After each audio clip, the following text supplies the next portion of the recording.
Hello everyone, welcome back to my YouTube channel. तो आज के इस वीडियो में हम रिलेटिविज्म थ्योरी के बारे में बात करेंगे, जो कि एथिक्स वाले चैप्टर से आता है, जो एथिक्स वाले कोर्स में आता है, राइट।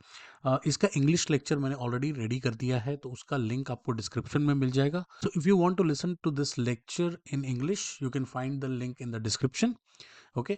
और अगर आप मेरे टेलीग्राम को चैनल को ज्वाइन करना चाहते हो, तो लिंक आपके स्क्रीन के सामने आ रहा है, डिस्क्रिप्शन में भी मिल जाएगा आपको। और अगर आप मेरे सारे नोट्स को एक्सेस करना चाहते हो, इंक्लूडिंग दिस वन, तो आप चैनल को ज्वाइन कर सकते हो और वहां से आप सारे एक्सेस कर सकते हो। मोर देन 500 पीडीएफ मैंने वहां पे अपलोड कर रखा है। ठीक है, लेट्स बिगिन। रिलेटिविज्म थ्योरी होती क्या है, पहले उसके बारे में थोड़ा सा बात करते हैं। तो relativism in ethics broadly stated is the theory that moral judgement are relative to some particular standpoint and no standpoint is uniquely privileged over all others.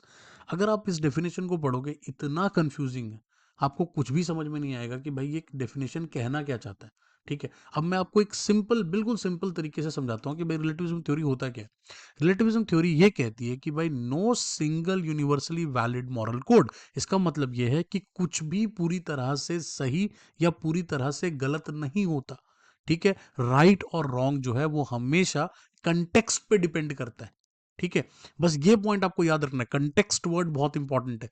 Relativism theory का सिंपल वन लाइन गेम ये है कि कोई भी जो ethical decision लिए जाते हैं वो सही है या वो गलत है, वो डिपेंड करेगा कि उसका कंटेक्स्ट क्या है। ठीक है, हो सकता है कि कोई बहुत बुरी चीज हो, लेकिन उसके बावजूद भी अगर उसका कंटेक्स्ट के हिसाब से अगर वो सही लग रहा है, तो वो एथिक्स इस वाले थ्योरी के अकॉर्डिंगली वो सही हो जाएगा। राइट। तो यहाँ पे जो है वो हमेशा कंटेक्स्ट के हिसाब से चीजों को डिसाइड किया जाता है कि वो राइट है या रॉन्ग है। ठीक है, ये वर्ड याद रखना। मूविंग ऑन, नेक्स्ट चीज क्या इंपॉर्टेंट है कि अब इसके डिफरेंट टाइप्स हैं रिलेटिविज्म के। ठीक है, उसके बारे में बात करते हैं। तो सबसे पहली जो चीज है that is called descriptive relativism. Descriptive relativism क्या कहता है? This simply observes the different culture and have different moral codes. ये वाली जो पूरी थ्योरी है या पूरा जो ब्रांच है, वो बेसिकली ये कहता है कि भाई डिफरेंट डिफरेंट कल्चर को ऑब्जर्व करो, सिंपली ऑब्जर्व करो, और आप देखोगे कि सभी कल्चर के डिफरेंट मॉरल कोड्स होते हैं। Right, it's a factual statement about the diversity of moral belief. तो कहीं ना कहीं हर कल्चर में आपको डिफरेंट मॉरल स्टैंडर्ड्स और मॉरल कोड्स देखने को मिल जाता है। It doesn't claim anything about whether one moral code is better than other. अब एक चीज यहाँ पे इंपॉर्टेंट है, जब आप डिफरेंट कल्चर को देख रहे हो, तो ये वाली जो थ्योरी है वो कभी ये बात नहीं कहती कि ये वाला मॉरल कोड जो है वो दूसरे वाले मॉरल कोड से बेहतर है। वो ये नहीं कहता, बट वो ये जरूर कहता है कि भाई डिफरेंट डिफरेंट कल्चर में डिफरेंट डिफरेंट मॉरल स्टैंडर्ड्स और मॉरल कोड्स एग्जिस्ट करते हैं। आप उनको क्लियरली ऑब्जर्व कर सकते हो। ठीक है, मतलब कोई एक चीज जो किसी एक कल्चर में सही है, किसी और कल्चर में वो गलत हो जाती है। राइट। इसके एग्जाम्पल्स ले सकते हैं, जैसे कि किसी कल्चर में पॉलीगैमी को प्रैक्टिस करना कोई गलत बात नहीं है। ऑन द अदर साइड किसी किसी कल्चर में उसको मॉरली बिल्कुल रॉन्ग माना जाता है। राइट। तो ये जो डिफरेंस का नोट लिया जाता है that is called descriptive relativism. तो ये पूरी तरह से ऑब्जर्वेशन के ऊपर बेस्ड होता है। राइट। जो नेक्स्ट चीज हमारे सामने आती है that is called Meta ethical relativism. अब मेटा एथिकल रिलेटिविज्म क्या होता है? This goes beyond मियर observation. अब ये वाली जो ब्रांच है वो ऑब्जर्वेशन से बियॉन्ड चली जाती है। वो ये कहती है, it argues that there is no objection ground for preferring one moral code over other. कहता है कोई भी ऐसा ऑब्जेक्शन ग्राउंड हमें नहीं मिलता जिसमें हम ये कह सके कि भाई एक मॉरल कोड जो है दूसरे मॉरल कोड से बेहतर है। Right, moral judgement are only true and false related to a particular standpoint. और इससे क्लियरली वही वाली जो पहले वाली बात मैंने आपको बताई थी कि मॉरल जजमेंट हमेशा ट्रू है या फॉल्स है, वो डिपेंड करेगा कि उसका स्टैंड पॉइंट क्या है, उसका कल्चर क्या है, मान लो। और वो स्टैंड पॉइंट्स क्या हो सकते हैं? कल्चर हो सकता है, मतलब एक कल्चर में कोई चीज सही है, एक कल्चर में गलत है। हिस्टोरिकल पॉइंट हो सकता है, क्योंकि हिस्ट्री में कोई चीज की गई तो वो सही लगी, कोई चीज की गई तो गलत लगी, क्योंकि उसका कंटेक्स्ट डिफरेंट था। राइट। या इंडिविजुअल हो सकता है, मेरे हिसाब से कोई चीज सही है लेकिन आपके हिसाब से वो चीज गलत हो सकती है। राइट, मॉरली गलत हो सकती है। राइट। और अब हमेशा हम मॉरल जजमेंट्स को पास करते रहते हैं। राइट, ये आप देखोगे हमेशा ये चलता रहता है।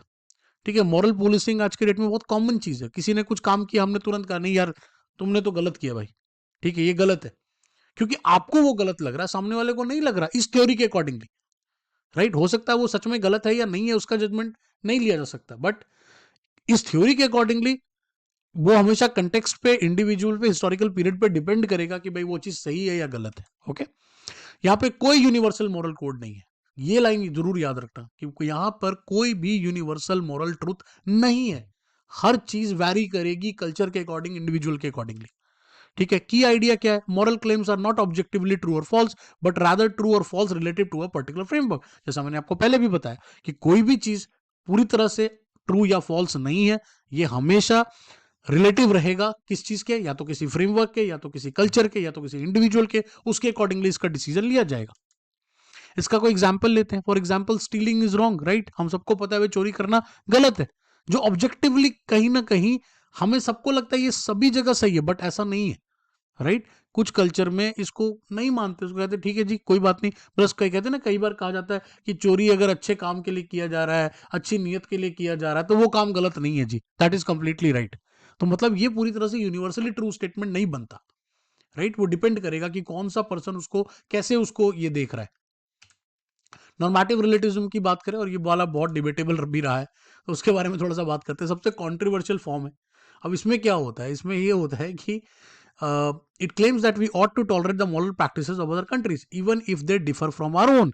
अब कहीं ना कहीं हम ये मानते हैं कि भाई हमारे कल्चर में जो चीज गलत है बट किसी और कल्चर में वो चीज़ सही है, हम उसको कहीं ना कहीं रिस्पेक्ट करते हैं। हम कहते हैं भाई नहीं, हम रिस्पेक्ट करेंगे, वहां पर अगर कुछ गलत भी हो रहा है तो वो उनका मैटर है, वो अपने कल्चर में वो सही कर रहे होंगे, उनके हिसाब से सही है, बट हमारे हिसाब से वो गलत है।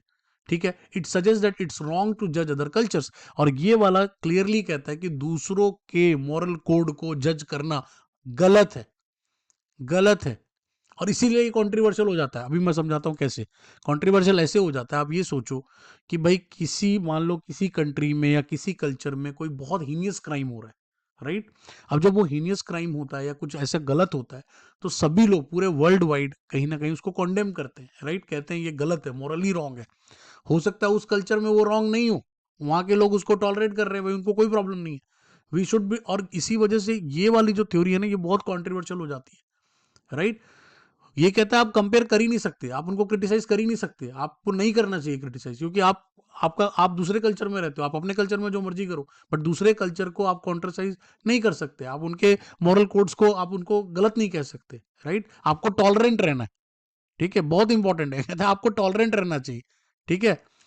अब इसका प्रॉब्लम क्या होता है, इसका प्रॉब्लम ये होता है मॉरल पैरालिसिस हो जाता है भाई, मॉरल पैरालिसिस हो जाता है। मान लो कोई बहुत हॉरिफिक प्रैक्टिसेस हो रहे हैं किसी कल्चर में, लेकिन आप, ये थ्योरी कहती है आप उसको क्रिटिसाइज भी नहीं कर सकते, आप नहीं कर सकते उनको criticise based on this normative relativism, right.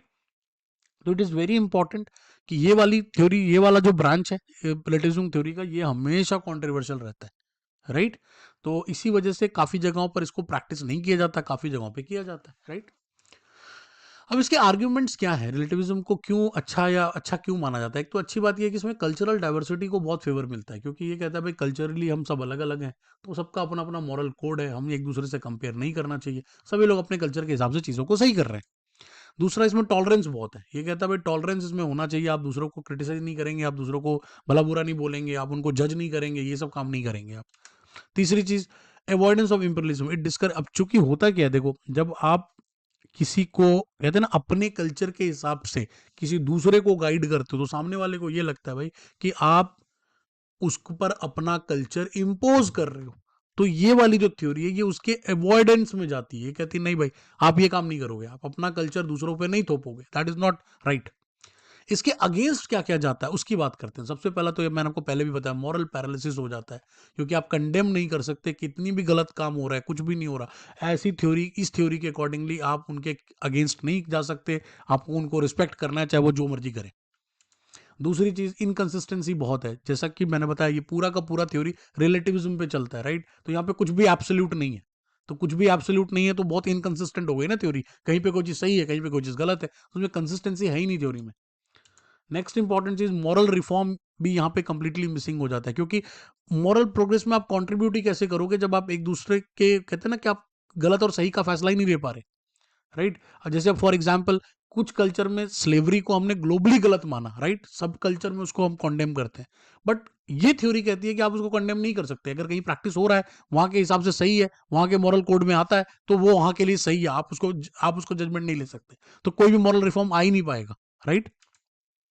Cross cultural agreement यहाँ पर होना बहुत मुश्किल है। उसका रीजन क्या है कि भाई हमेशा डिफरेंट डिफरेंट कल्चर के, कहते हैं ना कुछ। अब यहाँ पर एक पॉइंट बहुत इंपॉर्टेंट भी है जो आपको समझना चाहिए, और वो वो ये है कि देखो, एक यूनिवर्सल मॉरल कोड होना बहुत ज़रूरी है। कुछ चीज़ें गलत हैं, वो हर जगह गलत है। मान लो मर्डर है, थेफ्ट है, किसी तरह का रेप है, कोई भी इस तरह का कोई हीनियस क्राइम है, कुछ भी, वो हर कल्चर में गलत है, राइट? लेकिन चूँकि ये वाली जो थ्योरी है वो इसके अगेंस्ट चली जाती है, इसी वजह से ये थोड़ा-सा कहते हैं ना कि इसको क्रिटिसाइज़ बहुत किया जाता है इस थ्योरी को। की थिंकर्स कौन-कौन से रहे इसमें, तो उसके बारे में बात कर लेते हैं। वैसे तो कोई ऐसा मेजर किसी ने बहुत ज़्यादा कंट्रीब्यूट नहीं किया है, बट बहुत सारे लोग हैं जिन्होंने थोड़ा-थोड़ा कंट्रीब्यूट किया। जैसे प्रोटैगस थे, उन्होंने फेमसली कहा जी, man is measure of all things. वो मानते थे कि भाई मैन अपने हिसाब से चीज़ों को देखता है और उसी हिसाब से चीज़ों को करता है। डेविड ह्यूम थे, उन्होंने कंट्रीब्यूट किया। उन्होंने कहा कि भाई मोरालिटी को शेप करने में कहीं न कहीं रिलेटिविज़्म थ्योरी काफ़ी सपोर्ट करती है, काफ़ी हेल्प करती है। एंथ्रोपोलॉजिस्ट जितने भी हुए, उन सब की कहीं न कहीं बैकग्राउंड में ये थ्योरी काम करती है कि कल्चर को रिस्पेक्ट करो, कल्चर को समझो एक-दूसरे को, उसका इंटरप्रिटेशन लो और उसके हिसाब से जजमेंट लो। ये जजमेंट लो या ना लो, वो आपकी चॉइस है, राइट? तो ओवरऑल कंक्लूजन क्या निकल के आता है? कंक्लूजन ये निकल के आता है कि यार काफ़ी कॉम्प्लेक्स थ्योरी है, राइट? चैलेंजिंग थ्योरी है और इसके हिसाब से चीज़ों का जजमेंट लेना मुश्किल है। इसमें टॉलरेंस बहुत ज़्यादा है, राइट? और वो कई बारी एक्सट्रीम पे जा सकता है। तो इसको प्रैक्टिस करने में, कहते हैं ना, पढ़ना अलग बात है, बट इसको प्रैक्टिस करना बहुत मुश्किल है क्योंकि हम सबको पता है, राइट? बहुत कॉमनली हम मॉरल जजमेंट्स लेते हैं, दूसरों के कल्चर को क्रिटिसाइज़ भी करते हैं और मज़ाक भी उड़ाते हैं। ये सब कुछ हम करते हैं, right? In our day to day life, which is not right as per this theory, okay?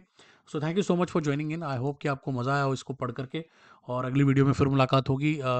एक इंग्लिश चैनल बनाया है, नया चैनल बनाया है भाई, प्लीज़ सपोर्ट करें उसको भी, हाँ, ताकि वहाँ पे भी काफ़ी कंटेंट डालेंगे।